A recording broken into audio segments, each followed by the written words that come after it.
Joey, can you unmute the room, please? We can't hear. I can do that. There we go. Thanks. What was the camera? I know I have two audiences. Pretty good. It should be able to control it from there. Yeah, no, I'm pointing at him, but if you're facing the Got Have it. like a control in there, or should I actually try to move it? I did point it towards you. Yeah, just glance at it occasionally. Look at us. Oh, you were okay. Got it. Yes. Okay. So many of you know the select element is not customizable enough as is. And yeah, bad, very bad. So people rebuild select like things that have divs and spans, and they don't have autofill, accessibility, keyboard behavior. Even if they do want to get those things, it like takes a lot of work and it's hard to get right. One thing I actually looked at like last week, I was curious, like, okay, Amazon probably has like really good custom built selects, right? I wonder how they do it.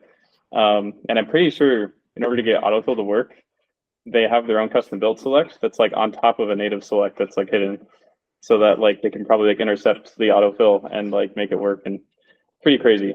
So yeah, that's the use case. Here's a basic example of the current API shape. So you can replace the button by providing your own button tag and have a selected option element inside of that to declaratively clone the contents from the currently selected option element into the button and style it separately if you'd like. And then at the bottom there, we have the current opt-in, which is via CSS, where you put appearance-based back select on the select element itself and the : picker pseudo element, which is a pseudo element that maps to the popover element that is inside the UA shadow root. And here's a cooler example that Una made that is inspired by like an Airbnb country picker. It just kind of shows like the kind of things you can build with this. And a lot of what I've been doing for the last year is trying to get standardization done. And it's taken a lot of work, and there's been a lot of like pivots and pretty big feedback that have driven us to make big API changes like these. So the main element itself used to be select menu, and then it was select list, and then it was select with the CSS property on the select element, and now it's select with the CSS property on the select and the picker. The pop-up element used to be div with like a bunch of attributes, or it could be like any element you want. And then it was the list box element, and then it was the data list element, and now there's no author provided element at all. It's just like the pseudo element. And the invoker button used to like need to have some attributes on it, and now it's like just a button tag and you can only slot one button in. So one of the things that I'm about to ship is the HTML parser changes. So when we switched from creating new element to reusing the select element, we had to deal with the current shape of the HTML parser, which does this funny thing with selects where it throws away all tags that are not option, op group, or HR tags. So if you put this HTML in on the left, you can see what browsers currently ship in the middle, where the button, image, like div, everything, they're just kind of like thrown away. But what we want is on the right, where it just accepts all these tags like the HTML parser normally would for other tags. And that is something that I'm going to ship very soon. Here's the current state of all the specs that I've written. One thing I probably should have touched on like the standardization part is like, in the past several months, we started doing a HTML CSS joint biweekly session for form controls. And that's been like majorly helpful for getting agreement from Apple. They've come in like pretty big numbers to all these meetings, and we can like get a lot of like really important resolutions out of it. And it's like kind of done like the CSS meetings where we like have a topic and then like resolve or not resolve on something, and there's like very specific text, and it's really good to like feel like we're really getting consensus from the other vendors.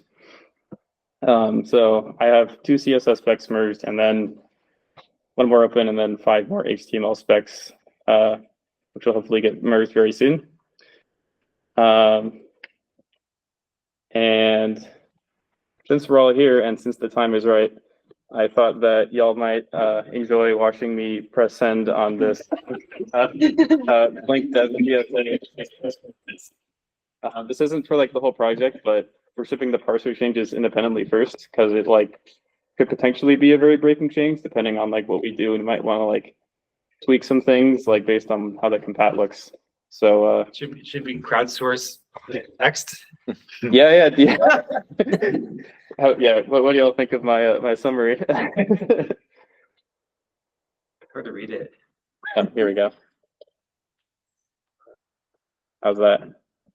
Much better. I vote ship it.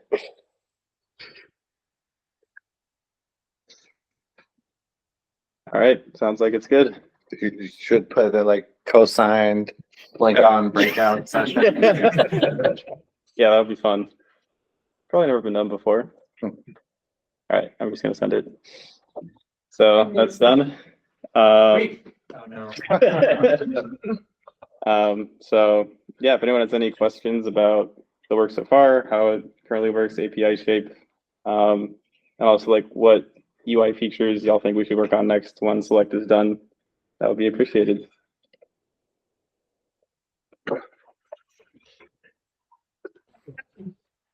Also like demo things if y'all want to like see how it works in action. What's behind those two links? Those So this is the Chrome status for the parser changes, and this is the Chrome status for the whole project. Yeah, okay. Yeah. I thought that was two suggestions for new things to work on. It feels like since this is about customizable select, taking it immediately to things to work on next is maybe premature, but I would like to talk about that and how we figure that out because it's tricky. It is tricky, yeah. I know like something that's been brought to my attention a lot from working on select, besides the obvious like follow-up, which is select multiple, is having like better primitives for like menus and menu lists, and like being an open UI and like talking to Scott O'Hara a lot, he pointed me a lot to something I never knew existed before, which is called the ARIA practices. Oh yeah. And like a lot of things in there seem like really good candidates for just like making new primitives for these things. And so like the menus and menu lists and menu pop-up thing seems like it could be good in my opinion. Do you have suggestions?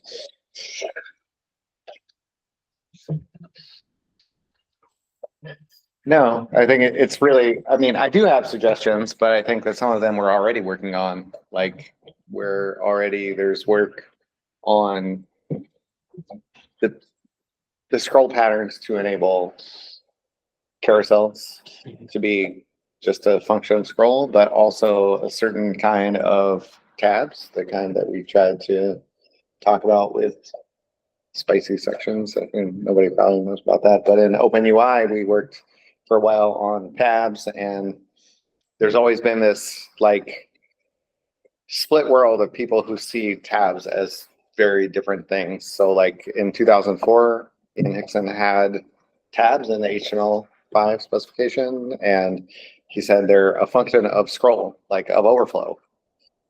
So like if you have a document and you have a bunch of sections and you just want to like, oh, we're just going to squish those into tabs, right? Like it's very natural kind of thing, like adding a table of contents or something, right? Like it's very, we should be able to do that automatically. Like why can't we add a table of contents automatically? Like it makes sense, right? Like can understand that. And if you're thinking about HTML as a document, well, that's all you can kind of have is sections of a document. But then there's other people who look at like those at the top of the screen.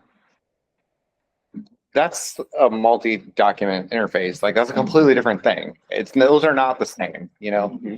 So we kind of stopped our work because we're stuck on that a little bit. But I think the scroll bits are gonna solve that. They'll do the kind of function of overflow view of things pretty well, I hope.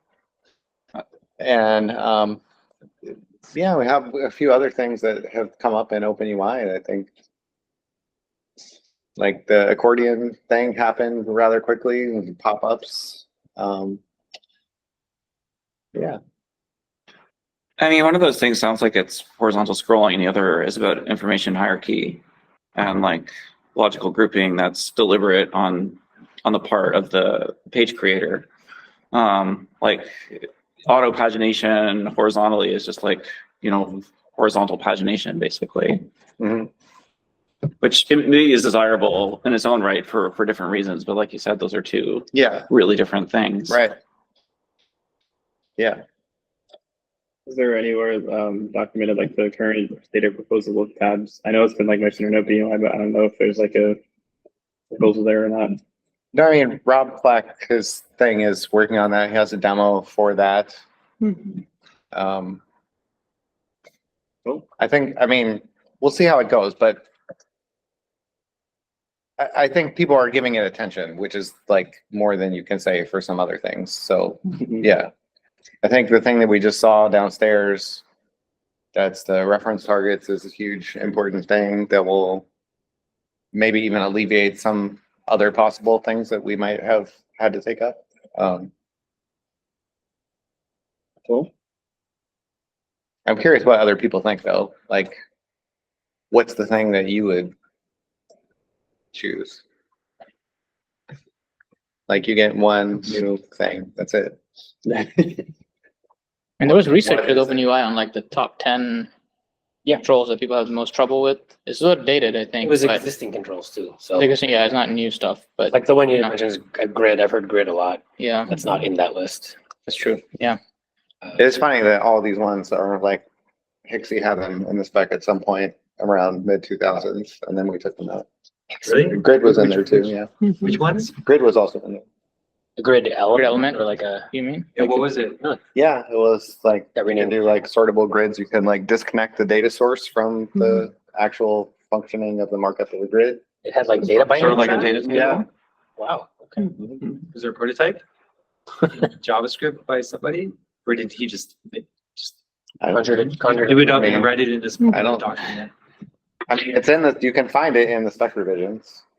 Like, Okay, Oh, I didn't know that. but you're not sure how he came up I with can- it. I mean, there are a lot of people, like I was one, I had a data grid implementation that was disconnected from thing.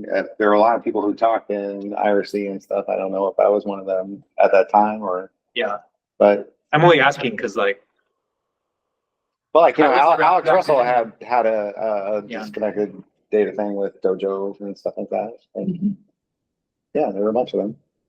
cool, So I don't know. that's old and new again. Yeah, it's interesting.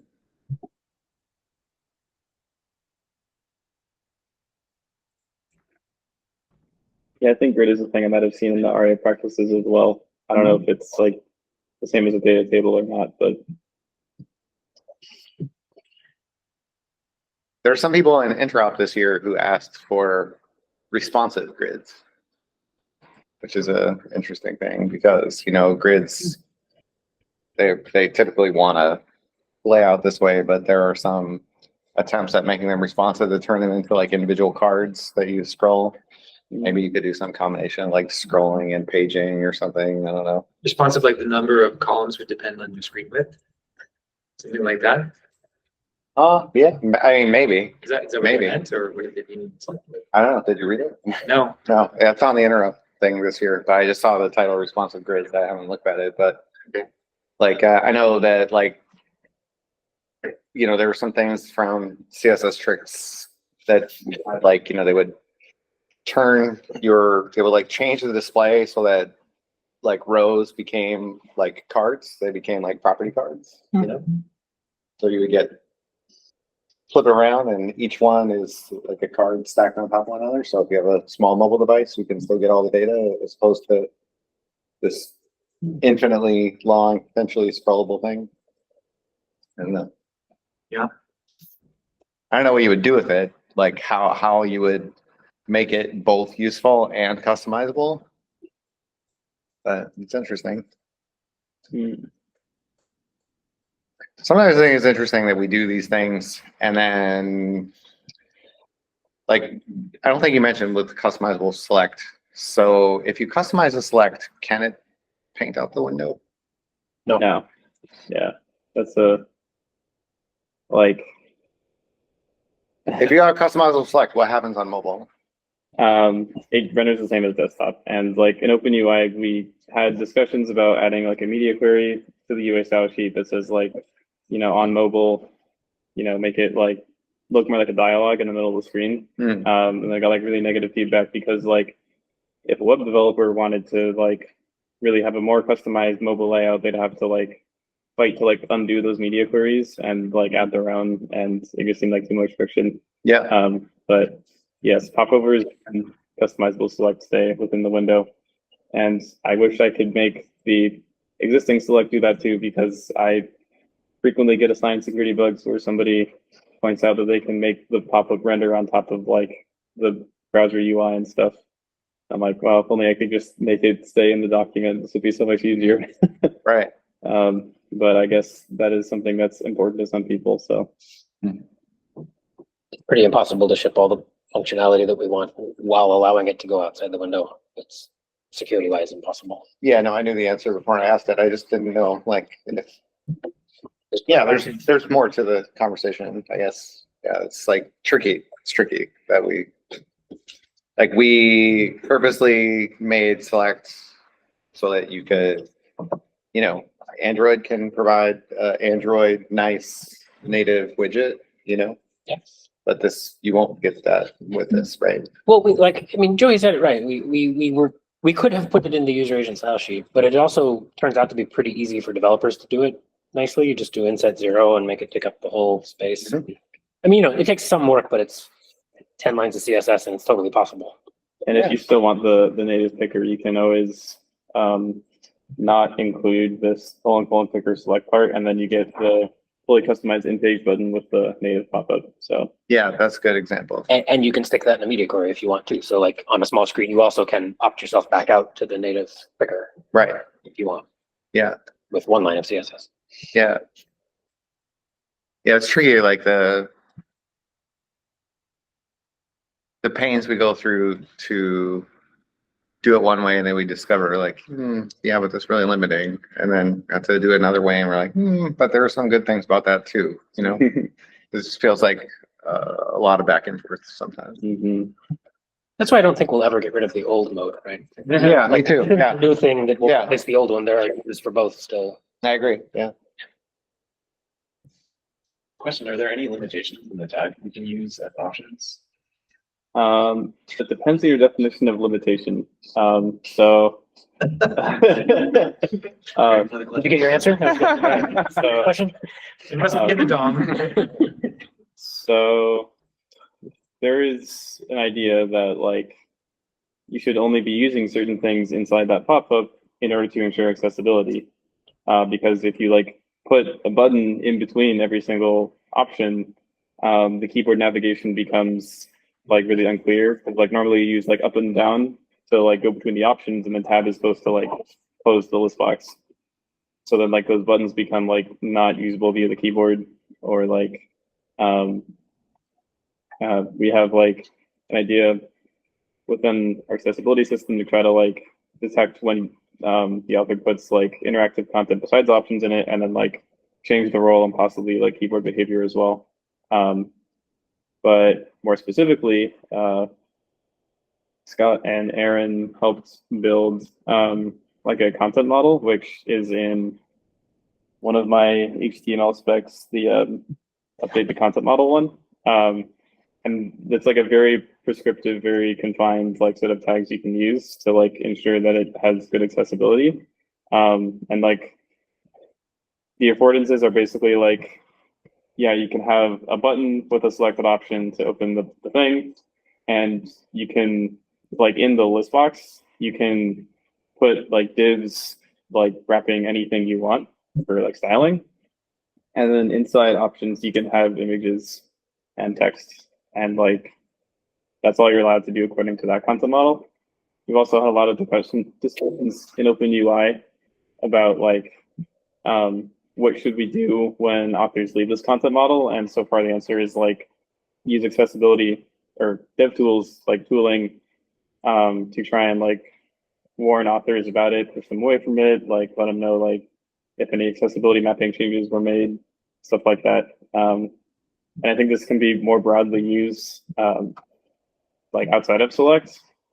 So like, you know, if you put an input inside of a button, like I feel like I mentioned this a lot, but I tried this once and like I ran my house and like opened DevTools and like everything was like totally green, 100% accessibility, even though it's like the most bizarre thing ever.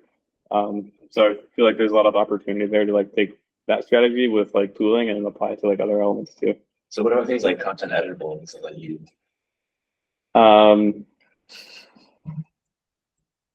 Just say no. Yeah. I mean, yeah, so like obviously that like is not going to be good for keyboard users. Yeah. I don't think I mentioned that specifically inside the content model in the HTML spec, but I also don't know like if the HTML spec even says much about content editable in other places. So it could be like an improvement for the whole content model of the spec. But yeah, I think the answer for that is don't do that. Yeah, I think a lot of the text for the content model has been focused around elements, but maybe we haven't specified anything about attributes. Yeah, there is some idea that like We need to- Scott said like you should or shouldn't use like alt text on images in like this case or that case. And in my first revision of the spec here, I put those in, and it got like some eyebrow raises, I guess, about like yeah, I forget which case it was, but it was like yeah, authoring guidance for like you should set like an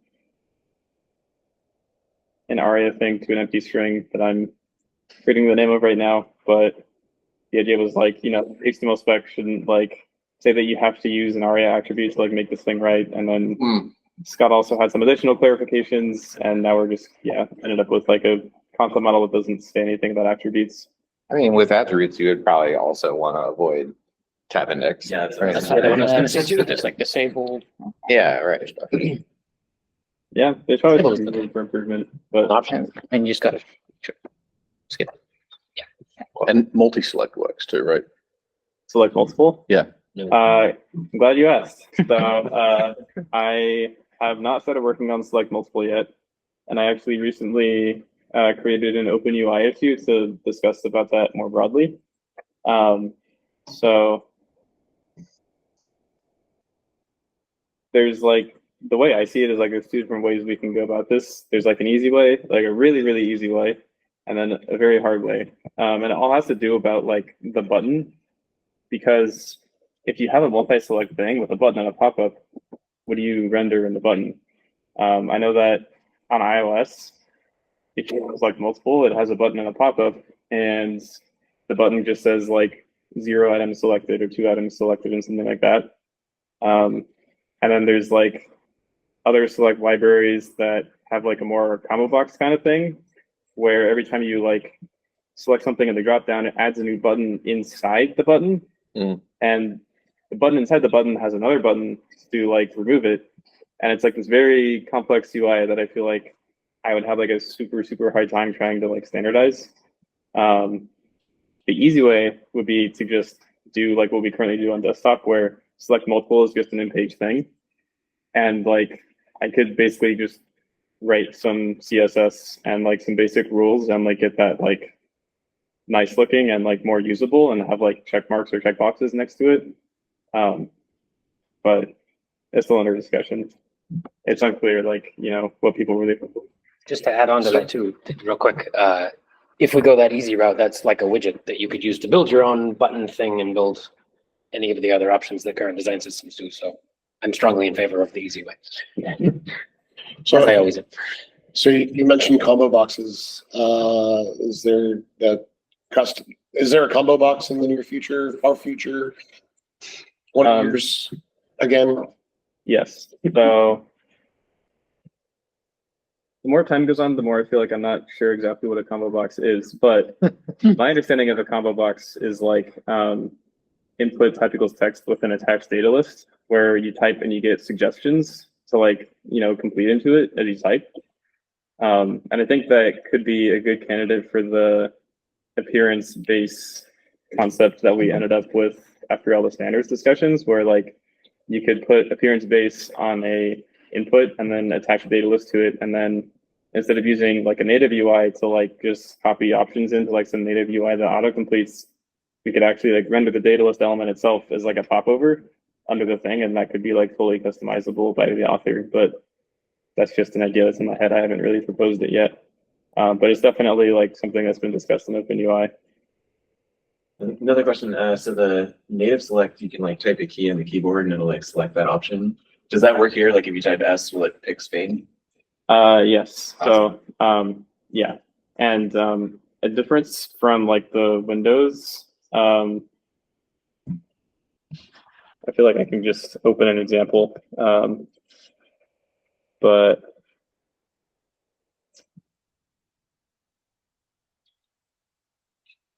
here's the example. So if I We can't open the see list it on box. screen. Oh, right. I have my canary.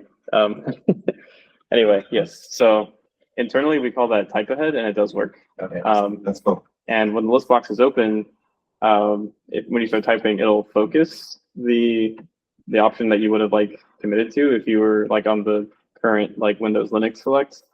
But since we're not doing selection follows focus, it'll just focus it. But then if the list box is closed and you're on the button, you're going to retain the old behavior where it actually commits that option. So basically trying to keep the type ahead as close to the existing thing as possible. Yeah. Possibly, I was thinking we could enhance it by actually showing you what you're typing while you're typing it. Yeah, because I know that's a like superpower feature right now. Yeah. That would be But it cool. shouldn't be, I don't think. Yeah. Can I nest my selects now? No. I think that yeah, it's not Please leave. not part of the accepted content model. However, if you do want to build something that looks like a nested select, then it probably is a menu, which is like a separate primitive that we could build on. But you can build it today with a popover. The idea is right now you can build it with like a dialog popover that's not. Don't actually want to do that. People do though. That's been thought of what to do. Nested menus are a thing. Yeah. I think they're a good thing. I don't know. Okay, so here's an example from ARIA practices of something with, I hope it has a nested, it does not have a nested menu, but Has one. I think, huh? Google Docs has nested menu. Okay, yeah. I'm afraid of just opening docs in front of everyone, but That was a test. You passed it. anyway, I think that this pattern has more affordances for like submenus and things. That's something I would definitely like to work on in the future if possible. So if it wasn't for submenus, select, do you think is appropriate for a pull down menu? Like this? say that one more time. This is a pull down menu, right? Yes. Do you think, except for the part about nested menus, is select an appropriate element to use for that? That is a great question, and I feel conditioned by Scott O'Hara to say no. This is a menu, and it's a very from the accessibility perspective, it's like a very different concept, I guess. Like maybe you could, if you really wanted to build it correctly, it might theoretically be possible to make a select and then like put enough ARIA attributes on it to like be the right thing. But So, yeah. So to do it right without ARIA, we would need to add new elements to the platform? Yes. Yeah. Or I wonder if you could add an attribute to a select to say, yeah, but what I really mean is, Yeah. because in a way, like it's not the right element, but it gets you something useful that people could probably figure out. Mm-hmm. And so like being able to say, well, but this one is a menu. Browser then has all the right structures and all the right stuff. It could probably make those adjustments itself, right? Like, Then it could even allow you to nest and select. Actually. no, Yeah. No, you know, if you I- semantically say this is really a menu, then sure. the rest can flow. Maybe. Yeah. That's the rub. It's a bad idea. No So longer support it. yeah, so if I were to build this, I would use the existing invoker, popover, and anchor positioning stuff and throw ARIA on it to make it correct. I think that's, but you also have to build your own keyword behavior too, which is more work. But I think that, in my opinion, this would exist much better as like a separate element than like a additional thing on top of select. Yeah. Do you think there's anything missing? Are there any primitives missing to make pull down menus. Focus group. Huh? Focus group. Oh, focus group. That's the one primitive that lets you do Who's arrow. working on that? No, I have a new answer to the question of what should we work on next, Yeah. which is none of them, which should be figuring out a smooth path from like custom element to new element, where you can, what I have wanted for a really long time is how do we polyfill an element? So we create a new element and it's great, except that it's not because it only works in one browser first. Mm-hmm. So you have to polyfill it, but well, you can't because you can't have Shadow DOM on those. So you can't even like do some mutation observer. You can't even do some wild thing, right? The only option that you have is to transform it. And that means you need a whole separate path for any JavaScript that deals with it, any CSS that deals with it. So this is not the first time it came up. I mean, it came up in like 2012 and then again in like 2014. And if you recall what I'll refer to as like the toast debacle, like that was the more interesting part about it was that Dominic actually did propose, here are some ways we can work on that. Maybe we should figure that stuff out. And there was a lot of interesting discussion on that issue. And then because like, yeah, toast kind of poisoned the well. Like, I don't. But the part of that proposal you're saying helps that is just the fact that the element was called std-toast and it had a dash. No, I don't mean that it had STD dash anything. I just mean like there was a lot of interesting discussion in there about like how we can, like how can we loosen the restrictions on Shadow DOM? How can we make it possible to make a custom element? Like what are the restrictions that we have? Why do we have them? What should we maybe revisit so that you could polyfill an element? And that doesn't mean that you have to ship a standard library of elements, but It's a real problem for sure. Yeah. I haven't heard a great solution. So you got one. I haven't either. No, that's what I'm saying. But the question was, what do you want us to work on? You're saying there's some missing web components things Yeah, that would enable this. that I think are fundamental Like what? things. It's like custom elements that define thing without dashes, comma, I promise this will go away later or something. Yeah, right. Like a way to define a built-in Is that element. the feature you're talking about or Kind of, something yeah. else? Kind of, yeah. Okay. But it wouldn't be enough to just define it. You have to allow Shadow DOM on it. Well, you have to be able to define it unless it already exists. That's the key thing. Right. Yeah. Which actually, now that I say that out loud, is not so terrible. Anyway, you should look at the issue. I can send you the issue if you want. Yeah, send me the issues actually. I mean, it's a real thing. It's even for select, right? There's a question about how people get to use this before it's totally supported everywhere. Yeah. It's a real question for sure. I think a big part of it is like, because of the parser changes, like if you wanted to polyfill this, you know, if the author provides this button here, then in an old browser, it's literally gone. So if you wanted like a full-on polyfill, you'd have to have some intermediate thing that's not a select tag, and then like transform that either into a select or like a custom element polyfill, which is probably doable. But I feel like the more elegant answer is like, you know, just accept the old select for the old unsupporting browsers. But I guess it depends on the website if they're okay with that or not. My figure is that that's not going to be okay. Mm-hmm. It is an interesting question. Oh, go ahead. He started talking before he hit his button. So. What's up, Ramos? Yeah, I wanted to chime in here and say we're having exactly the same problem in the world of CSS, where the parser throws away declarations that it doesn't know, which is good on one hand, but it makes it very difficult to polyfill things. And I believe that if there was a way to like teach the parser to not throw away certain things and say like, hey, yeah, I can plug this for you, that would make polyfilling CSS much easier. And I'm seeing parallels with the situation here where you basically want to teach a parser that doesn't know how to deal with this, like that you can plug in some JavaScript and say, this piece of code will take care of it. Don't throw it away. Yeah.